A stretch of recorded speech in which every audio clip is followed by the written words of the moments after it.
Assalamualaikum warahmatullahi wabarakatuh.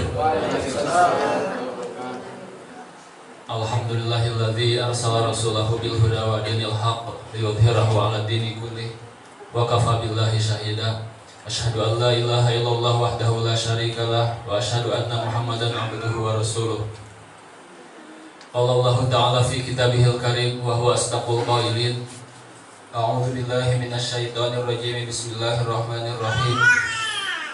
Ya ayyuhalladzina amanu kutiba 'alaikumus syiyamu kama kutiba 'alal ladzina min qablikum la'allakum tattaqun. Shadaqallahul azim. Allahumma rabbi shrah li sadri wa yassir li amri wa hlul 'uqdatam min lisani yafqahu qawli.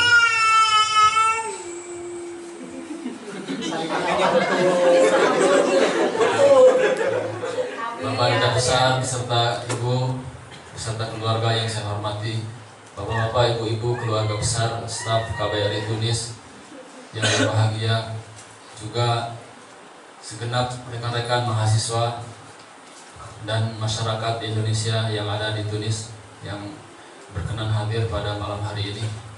Tidak ada ungkapan yang paling pantas kita sampaikan kecuali syukur kita kehadirat Allah Subhanahu wa Ta'ala, karena malam hari ini kita bisa bersilaturahim, berkumpul di bulan yang suci ini. Kita mulai dengan buka puasa bersama, kemudian tadi kita menyaksikan putra-putri kita mengaji, dan juga yang baru saja ada pembacaan suci Al-Quran dengan sari tilawah yang disampaikan oleh adik-adik kita. Mudah-mudahan adik-adik kita ini menjadi anak yang soleh dan solehah, amin ya rabbal alamin. Mudah-mudahan juga majelis kita, pertemuan kita ini selalu berada dalam limpahan ridha Allah Subhanahu wa Ta'ala, amin ya rabbal alamin. Bapak-bapak, ibu-ibu yang berbahagia, semua perintah Allah atau larangan Allah yang disampaikan kepada kita manusia, semuanya bertujuan untuk mewujudkan kemaslahatan atau kebaikan kita sendiri manusia. Perkara yang diperintahkan oleh Allah tujuannya adalah untuk kebaikan kita manusia, dan sebaliknya perkara atau hal-hal yang dilarang oleh Allah tujuannya juga adalah untuk kebaikan kita manusia. Seandainya, kata seorang ulama, semua umat manusia ini taat kepada Allah, maka yang untung adalah kita juga manusia. Allah tidak untung dan tidak juga rugi. Dan sebaliknya, seandainya semua manusia yang ada di muka bumi ini ingkar, maksiat semuanya kepada Allah, Allah juga tidak rugi. Yang rugi adalah kita sendiri manusia.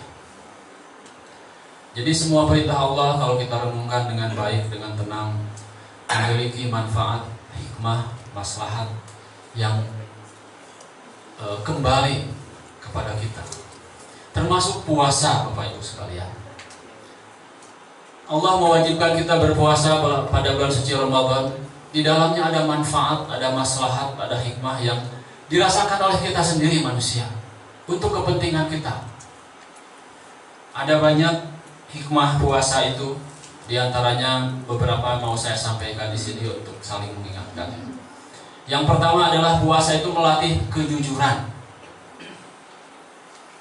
Seseorang yang berpuasa maka ia akan belajar jujur. Mengapa? Karena pada saat kita puasa tidak ada yang tahu bahwa kita ini sebenarnya puasa atau tidak, kecuali diri kita dengan Allah. Bisa saja kita makan di kamar sendirian, tidak ada yang lihat, kemudian kita keluar kamar dan berjumpa teman-teman. Kamu puasa? Ya, saya puasa. Kita bisa seperti itu. Karena tidak ada yang tahu sebenarnya kita puasa atau tidak, kecuali diri kita dan Allah. Jadi puasa itu melatih kita untuk jujur pada diri kita sendiri. Orang yang berpuasa akan dilatih untuk tidak suka berbohong, tidak suka berbicara bohong. Orang yang senang berbohong itu, Bapak Ibu sekalian, memang sepintas dia senang bisa membohongi orang lain, bisa menipu orang lain. Padahal akhir kemudian bahaya dari berbohong itu akan kembali pada dirinya sendiri. Ada sebuah cerita zaman dulu, dua orang sekampung, katakanlah namanya Jejen dengan Jojon. Mohon maaf kalau ada yang namanya sama atau ada Ya itu kebetulan saja. Jejen dengan Jojon. Apa mas? Deden enggak? Jejen dengan Jojon ini bekerja di kota. Jejen orang yang berakhlak baik, tidak suka berbohong. Kalau Jojon kebetulan akhlaknya kurang baik, senang berbohong, suka iseng membohongi orang lain. Suatu saat Jojon pulang kampung ke rumahnya. Begitu kembali ke kota, Jojon iseng ketika di Jakarta ketemu Jejen. Jen, ibu kamu sakit tuh. Saya dikasih amanat kamu harus pulang kampung. Penting, ibu kamu sakit ingin ketemu kamu. Jejen sebagai seorang anak yang baik, anak yang soleh, merasa khawatir. Keesokan harinya langsung pulang kampung. Karena ada informasi dari si Jojon itu bahwa ibunya sakit. Sesampainya di kampung, ternyata ibunya sehat. Wah, si Jojon bohong nih. Tapi nggak apa-apa, kata Jejen, saya ambil hikmahnya saja. Saya bisa bersilaturahmi dengan orang tua. Secara kebetulan Bapak Ibu sekalian, ternyata orang tuanya Jojon yang sakit. Ibunya Jojon yang sakit hingga akhirnya kritis dan akhirnya meninggal. Ini secara kebetulan. Kembalilah Jejen ke kota, bertemu dengan Jojon. Jon, ibu kamu sakit. Mungkin kritis sepertinya. Kalau kamu pulang nanti masih hidup atau tidak, wallahu a'lam, soalnya sudah kritis. Kata si Jojon dalam hati, si Jejen membohongi saya. Emang pasti balas dendam. Kemarin sudah saya bohongi, pasti sekarang balas nih. Enggak, saya nggak akan percaya, enak saja. Emangnya kamu nih Jojon nggak bisa dibohongi. Ternyata benar, itu padahal benar. Ibunya sakit dan meninggal. Sehari dua hari, si Jojon ini nggak pulang-pulang. Datanglah keluarganya dari kampung. Jon, pulang. Ibu kamu meninggal. Baru di situ dia menyesal. Dia menyesal telah membohongi orang lain. Dan ketika orang yang dia bohongi itu menyampaikan suatu informasi, dia menyangka itu adalah pembalasan kebohongan. Jadi dia nggak percaya. Jadi ini Bapak dan Ibu sekalian, kalau kita senang berbohong, senang berlaku tidak jujur, sepintas lalu kita seperti bahagia bisa membohongi orang lain. Padahal bahayanya, ruginya adalah kembali kepada kita. Karena itulah para ulama mengatakan as-sidqu fi aqwalina aqwalana wal kidhbu fi af'alina af'alana. As-sidqu fi aqwalina, kejujuran dalam ucapan itu adalah aqwalana, akan menguatkan diri kita. Kalau kita senang atau biasa jujur, kita akan menjadi pribadi yang kuat. Wal kidhbu fi af'alina af'alana. Dan kebohongan dalam tindakan itu adalah af'alana, akan menjadi bumerang bagi diri kita sendiri. Itulah yang pertama, hikmah atau manfaat puasa itu adalah melatih kita menjadi pribadi-pribadi yang jujur, tidak suka berbohong. Kejujuran ini sangat mahal kalau kita baca koran, baca internet. Ketika masyarakat sudah tidak jujur, maka kehancuran akan menunggu masyarakat. Ketika pemimpin yang tidak jujur, anggota yang tidak jujur, maka masyarakat itu akan berada di di ambang kehancuran. Bapak Ibu sekalian, yang kedua, hikmah puasa adalah melatih kesabaran. Sabar. Pada saat kita berpuasa, kita menahan diri dari lapar. Rasanya kita ingin makan. Lihat anak minum, sepertinya enak. Lihat aqua dari kulkas, kelihatan segar, dingin, sepertinya nikmat. Masuk emak, konon nikah juga begitu katanya. Ketika masih bujangan, nggak tahu om ya, pengalaman mungkin belum nikah. Ketika kita sedang berpuasa melihat buah jambu, sepertinya enak, ambil simpan buat buka. Melihat buah pisang, sepertinya enak, ambil nanti buat buka. Semuanya kita kumpulkan. Saatnya adzan maghrib dimakan, ternyata pisangnya seperti itu. Kecilnya saya gitu mas ya. Masuk nikah juga begitu katanya. Sebagian orang mengatakan ketika masih bujangan di hayal-hayal, nanti aku nikah dengan gadis pujaan seperti ini. Ternyata ketika sudah nikah, ternyata keindahannya ya seperti itu. Nyesal tidak dari dulu. Kembali ke tema kita Bapak Ibu sekalian, sabar. Puasa itu melatih kita untuk bersabar. Pada saat berpuasa kita menahan diri dari makan, dari minum, dari hawa nafsu dan yang lainnya. Apalagi di Tunis ini cuaca cukup panas, tadi siang sampai 39 derajat. Padahal nanti akhir Juli bisa di atas 40. Hausnya luar biasa panas. Nah, disinilah kita sebagai seorang muslim yang sedang berpuasa dilatih untuk sabar, mengendalikan diri. Bapak Ibu sekalian, sabar itu ada 3 macam. Yang pertama, sabar dalam menjalankan ibadah. Yang kedua, sabar dalam menghadapi musibah. Dan yang ketiga, sabar dalam menghindari dosa. Sabar dalam beribadah, sabar dalam menghadapi musibah, dan yang ketiga sabar dalam menghindari maksiat atau dosa. Sabar dalam beribadah, misalnya sholat malam, tahajud atau subuh, itu perlu kesabaran. Untuk mau bangun subuh itu perlu kesabaran, apalagi musim dingin. Untuk bangun subuh itu berat, yang berat kan wudhunya sebenarnya, ke kamar mandinya.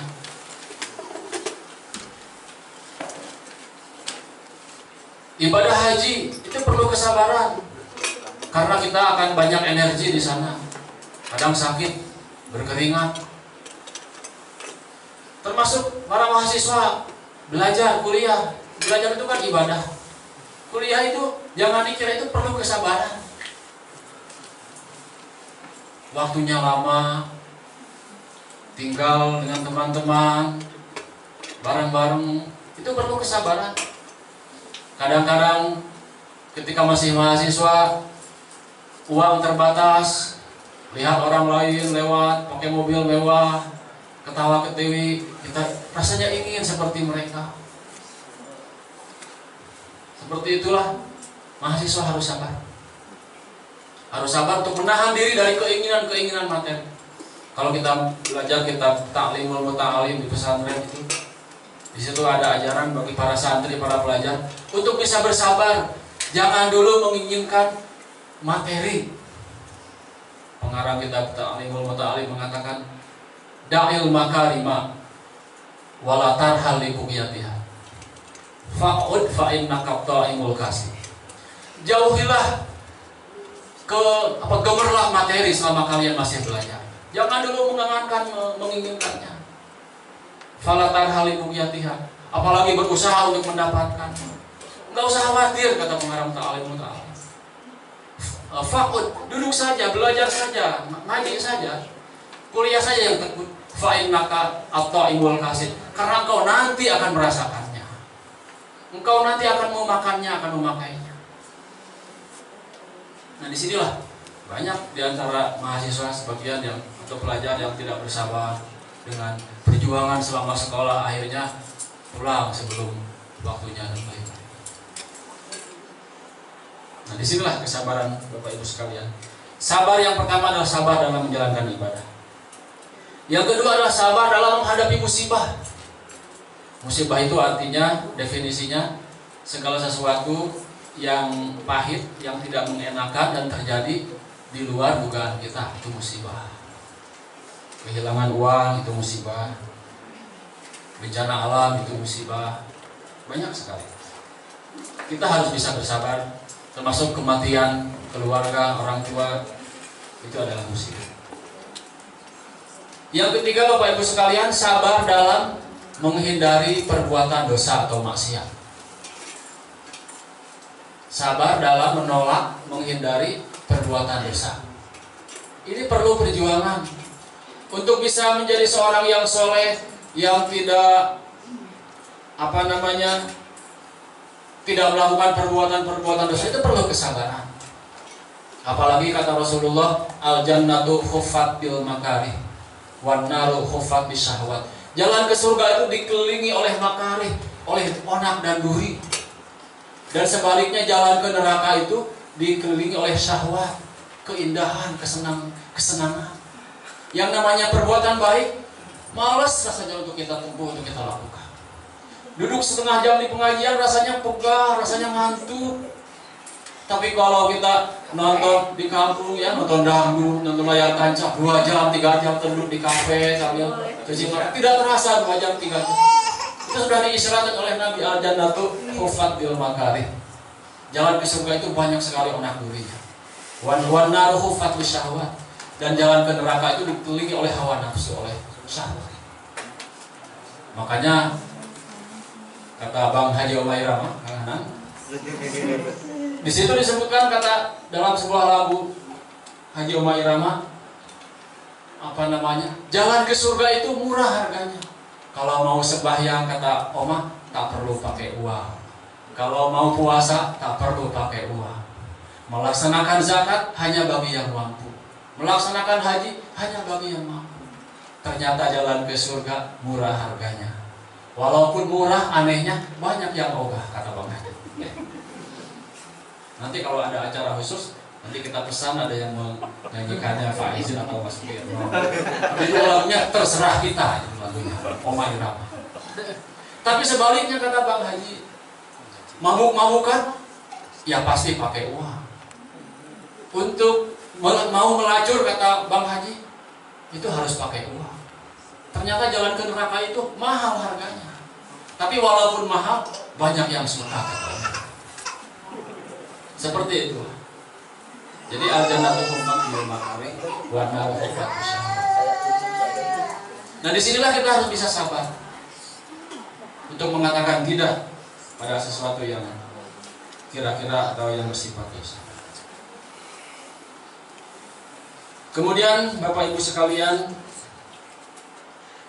jadi yang pertama, hikmah atau manfaat ibadah puasa adalah melatih kejujuran.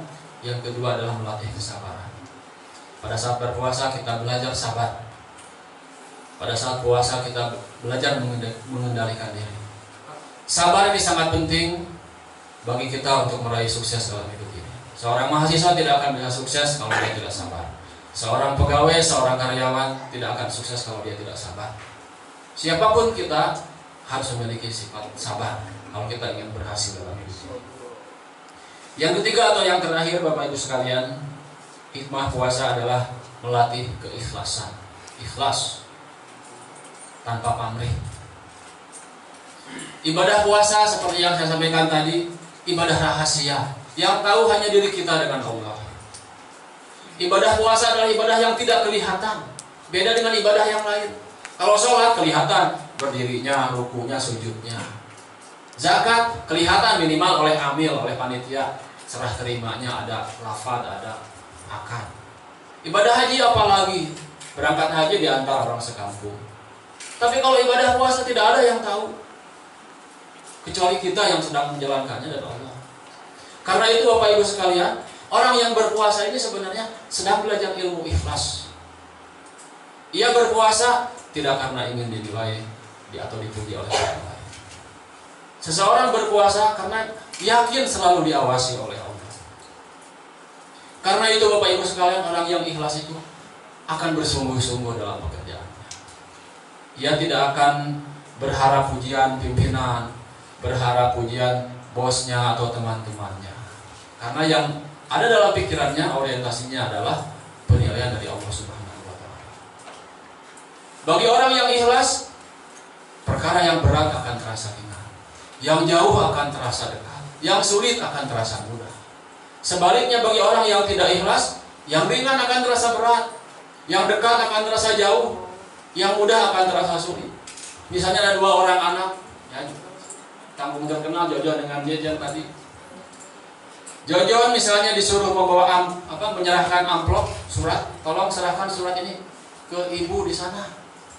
Tapi karena Jojon orang yang tidak ikhlas, dia membawa sehelai kertas akan terasa berat, meskipun hanya menyampaikan surat hanya 100 meter. JJ misalkan disuruh membawa beras sekarung 50 kilo dari sini ke Makol Zain, kamu angkat. Tapi karena ikhlas, senang, semangat, 50 kilo tidak akan terasa. Itu kalau ikhlas. Tapi kalau tidak ikhlas, disuruh mengantarkan surat pun jarak 100 meter pun, dia akan merasa berat, akan merasa berat. Bapak Ibu sekalian, sekali lagi, ibadah puasa melatih kita untuk menjadi orang yang ikhlas. Karena itulah Allah dalam sebuah hadis qudsi mengatakan as-saumu li wa ana ajzi bihi. Puasa itu adalah untukku, kata Allah, dan aku yang akan langsung membalasnya. Jadi yang akan menilai ibadah puasa seseorang itu Allah langsung. Ibarat seorang mandor, dia berkata kepada anak buahnya, kalian bekerja, silakan. Jangan dulu berpikir honor atau gaji.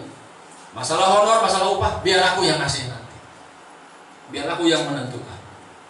Nah, disinilah mandor itu akan melihat kinerja karyawannya. Mungkin dari 10 karyawannya ada yang digaji 10.000 sehari, ada yang 12.000 sehari, ada yang 15.000, ada yang 20.000, tergantung kesungguhan masing-masing. Puasa kita juga begitu.